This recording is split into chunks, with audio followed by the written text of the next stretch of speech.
ฟรีแล้วไม่มีค่าใช้จ่ายก็คือค่าใช้จ่ายเนี่ยของประชาชนบ้านเพิ่นแหละเพิ่นเสียภาษีกันนี่แหละเอามาหักจ่ายกันตรงนี้แหละนะอันนี้คือของคนไทยแล้วเพิ่นใจบุญแบ่งปันให้เฮาได้ใช้นำนะคือวันนี้ครูออจะพาทุกคนไปชาร์จแบตฟรีที่ประเทศไทยมีอยู่จริงบ่ไปติดตามน้ำกันเนาะ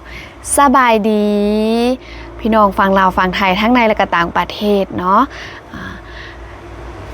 มาพบกับครูออเส้นเก่าเส้นเคยเนาะทุกคนคลิปนี้ครูออจะพาทุกคนไปเที่ยวประเทศไทยตามเคยเนาะครูออจะมารีแอคชั่นคลิปเก่าที่ครูโอไปเที่ยวประเทศไทยเนาะแล้วครูโอจะอยากออกมาแบ่งปันลูกศิษย์ของครูโอแล้วก็หลายๆคนเนาะบางคนอาจจะยังบ่ฮู้ว่าไปประเทศไทยเวลาเฮาไปตามห้างตามสถานที่ต่างๆอยู่ประเทศไทยนะตามร้านอาหารอย่างต่างๆเนาะเขามีที่ชาร์จแบตให้เฮาแบบให้เฮาชาร์จแบตฟรีค่ะทุกคนเนาะก่อนอื่นเนาะก่อนที่จะไปชมคลิปขอฝากทุกคนกดติดตามช่องของครูออเป็นกำลังใจให้ครูออเด้อเนาะสนับสนุนช่องของครูออโดยการบอกกดข้ามโฆษณาเนาะทุกคนเดี๋ยวครูออจะพาทุกคนไปชมคลิปเนาะนี่คลิปครูออต้องขออนุญาตเนาะคลิปต้นฉบับก็คือคลิปของบ่าวโบนั่นเองเนาะทุกคนก็คือพี่โบที่ครูออไปเที่ยวนำเนาะพี่โบพาครูออไปเที่ยวแล้วก็ตอนนี้ครูออจะให้ทุกคนชมคลิปของบ่าวโบชื่อช่องคือโบโซล่าเสียงแคนลาวทุกคนสามารถไปชมคลิปต้นฉบับใดเด้อเนาะไปเข้าไปชมเนาะบ่เว้ายาวทุกคนเฮ้ยจิครูอออดใจบ่ไหวแล้วอยากชมตัวเองเนาะอีกเทื่อนึงคือจะมาทดลองชาร์จแบตฟรีเนาะที่ประเทศไทยไปเบิ่งน้ำกันนี่โอ้แจ้งพูดไอ้กับเอาเลยนะทีนี้บ่าวแจ๊บวันนี้จะพาครูออมาเบิ่งเมืองไทยเวลาแบตเมิดน้องอออยู่บ้านเวลาแบตเมิดเคยไปคิวรถปะไม่เคยไปคิวรถเอาเคยไปใช่เนี่ยห้องหมอแบบไปขี่รถไปคิวรถสิขึ้นรถเลยนะไปเคยไปแล้วเวลาแบตเมิดชาร์จแบตอยู่ใส่บ่มีชาร์จบ่ได้ชาร์จบ่ได้ชาร์จจะมีจะมีจังไหนถ้าเวลาแบบนั้นเราไปร้านค้า5,000 กีบใช่แม่เพราะว่ามันจะมีร้านค้าก็จะมีปลั๊กไฟต้อง5,000 กีบเลยจะฝากเขาเจ้าชาร์จให้บอกจะมีมื้อนี้น้องออมาเมืองไทยเนาะแบตเบิดบ่ใช้เบิ่งเนี่ยพอดีเลยกำลังซอกยังคิดว่าเอาอันนี้มาวัชิซามีมองชาร์จแบตคือแบบมันตะลึงฮะเอาต้องเอาให้บ่าวแจ๊บบอกรายละเอียดเพิ่นเนี่ยสะดวกสบายได้แท้ไหมเป็นไงใส่เบิ่งพิสูจน์ได้แท้นี่57%เด้เข้าแล้วป่ะเข้าแล้วเห็นไหมบ่คิดบ่ฝันเด้ยอดบ่คือแบบคือจริงๆแล้วไผเสียค่าไฟกูเอาฮู้บ่ไผเสียค่าไฟกูเอาชาร์จของเขานี่รัฐบาลบอกจริงๆประชาชนน่ะเสียเพราะมันเป็นภาษีของประชาชนเด้ประชาชนเป็นคนเสียนะประชาชนคนไทยเป็นคนเสียนะภาษีของเพิ่นนั่นนี่เฮามาใช้นี่เฮาก็ต้องขอบคุณเพิ่นเพราะว่าเฮามาอาศัยของเพิ่นเนาะเฮามาใช้ทรัพยากรของเพิ่นนะในนามผู้ออกกันในนามนักท่องเที่ยวเนาะส่วนบ่าวก็จะในนามแรงงานเนาะกลับมาใช้ของเพิ่นเนาะของฟรีที่มีคนจ่ายนะจะคิดว่าฟรีแล้วไม่มีค่าใช้จ่ายก็คือค่าใช้จ่ายเนี่ยของประชาชนบ้านเพิ่นแหละเพิ่นเสียภาษีกันนี่แหละเอามาหักจ่ายกันตรงนี้แหละนะอันนี้คือของคนไทยแล้วเพิ่นใจบุญแบ่งปันให้เฮาได้ใช้นำนะคือง่ายๆว่ามันเป็นยังไงบอกเขาเอิ้นยังไงเป็นผลพลอยได้หรือว่าเขาเอิ้นว่าอีกอันหนึ่งคำหนึ่งนะที่มันเดี๋ยวให้ดูแบบว่า เหมือนเขาได้ลืมว่าบ่อยมาก่อนอยู่มันก็ลืมทุกคนมันกระตันแต่ที่หู้อ่ะบอกว่าเหตุได้ก็แล้วแต่คือของคนไทยนั่นแหละเพิ่นให้เขาใส่นำแหละจริงๆเขากับบ่ได้มีสิทธิ์หรอกแต่ในเมื่อเพิ่นมีจิตใจที่ดีนักท่องเที่ยวสามารถใช้ได้แรงงานของเขาก็ใช้ได้เพิ่นเลยบ่ได้จำแนกให้ใช้แต่ว่าการใช้ทุกคนก็ต้องฮู้เนาะนะเขาก็รู้จักทำความสะอาดบ่หรือว่าดูแลรักษานำกันบ่แม่นว่าอยากดึงอันนั้นก็ได้เขาก็ต้องดูแลนะ โดย เพื่อคุณเนี่ยมาใส่ แมนพอต้องใส่เดี๋ยวเงาๆนานๆนะบ่แมันจากหยัดจากดึงอย่างงัดบ่แม่นของเฮาคิดแบบนี้บ่ได้เฮาต้องเพิ่นใจกว้างใจเพิ่นสาธารณะเฮาผู้มาใส่มาอาศัยเฮาก็ต้องให้การดูแลของเพิ่นเนาะใส่อย่างประหยัดใส่อย่างระมัดระวังนะเพราะบ้านเฮาบ่มีเด้แบบนี้บ่ เพราะฉะนั้นนอกจากชุดนี้แล้วมีหมองได้อีกบอกครูอ้อเนี่ย โอ้มีอีกละชาร์จแบตนี่บ่ แมน มีอีกหลายหม่องได้มีอีกหลายนะจริงๆอ่ะแบบนี้นี่ขนาดป้ายรถเมย์ยังมีนะบ่บ่เนาะป้ายรถเมย์ยังมีนะชาร์จแบตฟรีนะตอนแรกว่าจะบ่คิดว่าจะมีเพราะบ่เคยเห็นมาก่อนนะแต่ว่ายุคนี้มีหมดแล้วป้ายรถเมย์ที่สถานีกลางบางซื่อก็มีชั้นใต้ดินนี่มันมีบ่นี่บ่เดียวเด้มีหลายหม่อง ยังมีอะไรอีกยังมี หลายหม่ คิ อ ด ง ว่ามีแต่บนเดียว อุ้ยมีอีกหลายนะบ่บ่เนาะแต่ว่าทุกที่สวยงามทั้งนั้นเลย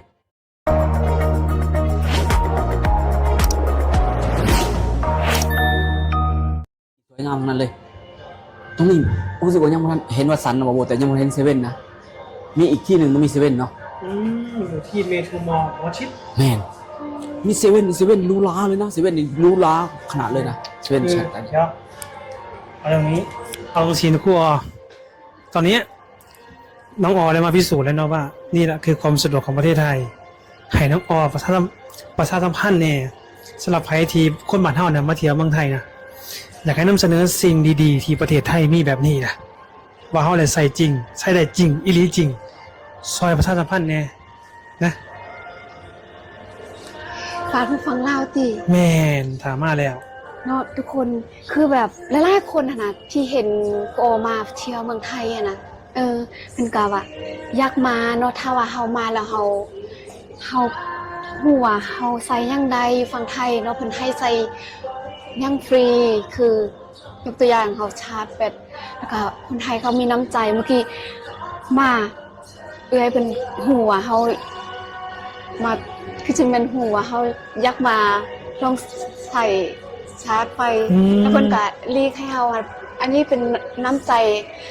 ที่เฮาควรถนอม เพิ่น แม่น สละที่นั่งให้ แม่นคือแบบมาเห็นแล้วก็แบบประทับใจแล้วก็มีหลายสิ่งหลายอย่างได้อ้ายคือการถิ่มขี้เหงื่อเนาะอันลักๆนี่คือการถิ่มขี้เหงื่อคือจะบ่มีเลย แล้วก็บอนนี่หั่นบ่วันแต่บอนนี่บอนเดียวอยู่เมืองไทย เขาจะมีบอนถิ่มขี้เหงื่อโดยเฉพาะแล้วก็มีแยกอีกนะแล้วก็ถ้าว่าผู้ใดอยากมาเที่ยวมื้อหน้าก็มาเที่ยวใดแล้วก็เบิ่งเนาะถ้าบ่ฮู้ก็ถามเขาเจ้าก็ได้หั้นนะว่าเฮาสิมาแนวใดเฮาบ่ฮู้บ่อนใดเฮาก็ถามเขาเจ้าเป็นคือชาวไทยคนไทยนี่เป็นคนที่มีน้ำใจเขาจะบ่ได้จำแนกว่าเจ้ามาจากประเทศนี้ประเทศนั้นแล้วค่อยจะบอกเจ้าอะนะเขาบ่เป็นคนนั้นเขาจะให้ความร่วมมือกับทุกคนให้การช่วยเหลือกับทุกคน นี่คือสิ่งที่ครูติดใจเนาะ แม่น ถึงได้มา ประทับใจ อีกถึงได้มาเที่ยวประเทศไทยอีกนะก็นี่คือได้ใช้จริงได้ชาร์จจริงครูอยากจะบอกว่าไม่อยากเชื่อว่าประเทศไทยจะมีแบบนี้ บ่น่าเชื่อว่าจะมีแล้วคือแบบมันสะดวกสบายอีหลีอันนี้เป็นเรื่องจริง นี่แหละ ซักโทรศัพท์ฟรี เออ อยู่เมืองใต้ดิน นอกจากสัญญาณโทรศัพท์นอกจากชาร์จแบตฟรียังมีสัญญาณ Wi-Fi ฟรีอีกเด้ฟรีอีกเด้ ถ้าเฮาอยากใส่เราเห็นเมื่อไหร่อ่ะ ฮะ ถ้าเฮาอยากใส่ Wi-Fi ฟรีเห็นเมื่อไหร่ คือเราต้องลงทะเบียนซิม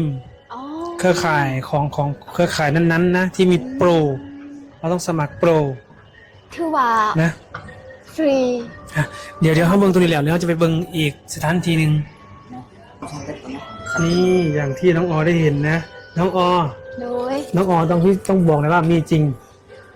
ได้ใช้จริง อันนี้คือของฟรีที่ประเทศไทยให้เราใช้ แม่น แต่ถามน้องออว่าถ้าเกิดคนบ้านเรามาใช้นะน้องออมีอะไรจะแนะนำคนบ้านเฮาบอว่าเวลามาเห็นมาใส่อย่างนี้น้องออจะแนะนำเขาจังไหน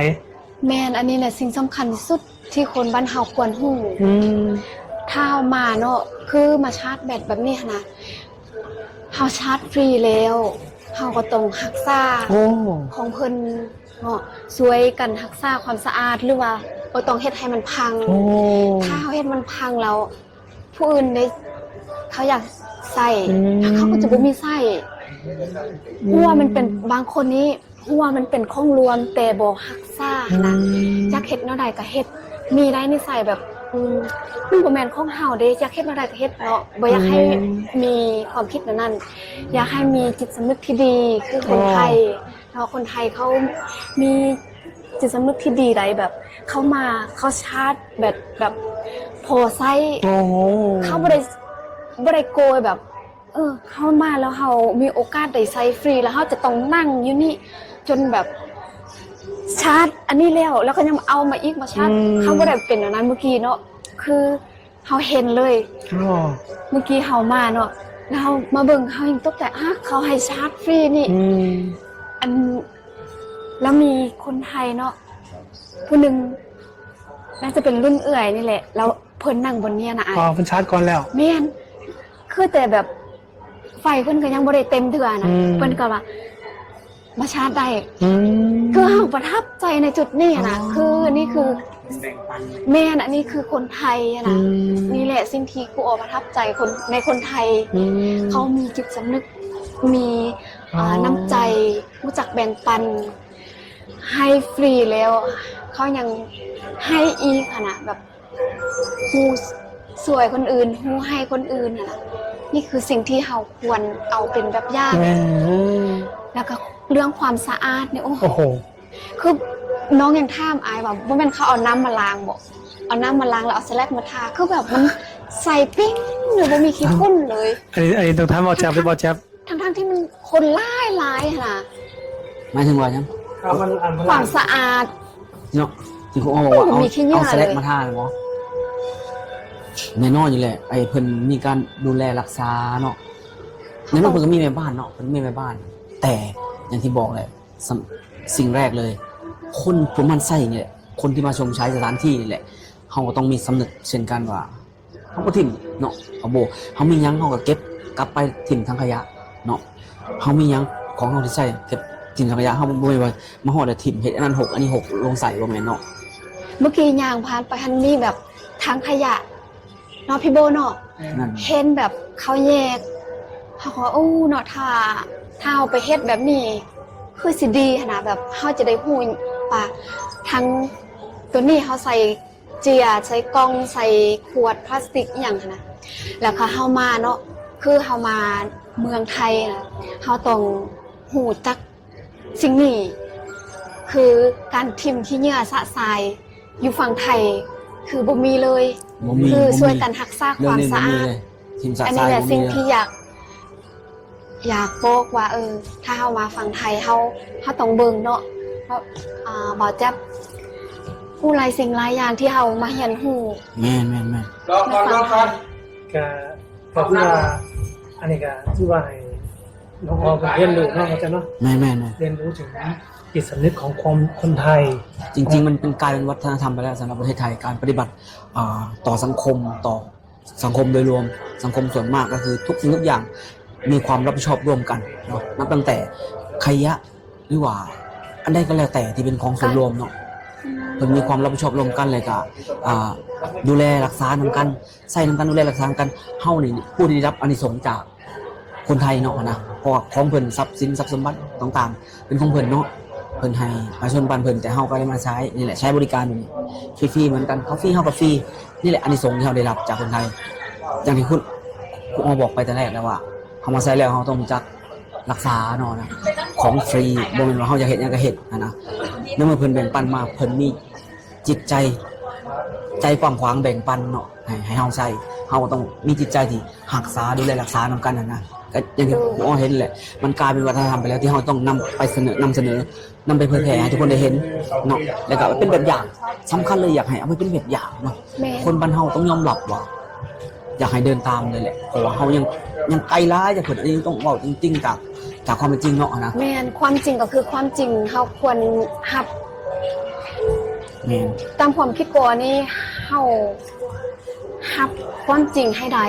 แม่นแล้วก็เอาเป็นปรับใช้ แม่น ในบ้านเฮาในเมืองเฮา อันนี้แหละมาเที่ยวเมืองไทยบ่แม่นแต่ว่าจะมาเที่ยว ถ้าว่าจะมาเที่ยวละล่านี่คือจะเอาเงินที่ใส่แบบกว่าสิหาเงินใดมาเที่ยวฝั่งไทยนี่คือจุดประสงค์กว่าหลายอย่างแล้วก็ประทับใจในเมืองไทยคนไทยเนาะประทับใจแล้วก็อยากมาเรียนรู้หลายสิ่งหลายอย่าง คือคนไทยเนี่ยอ่อนน้อมถ่อมตน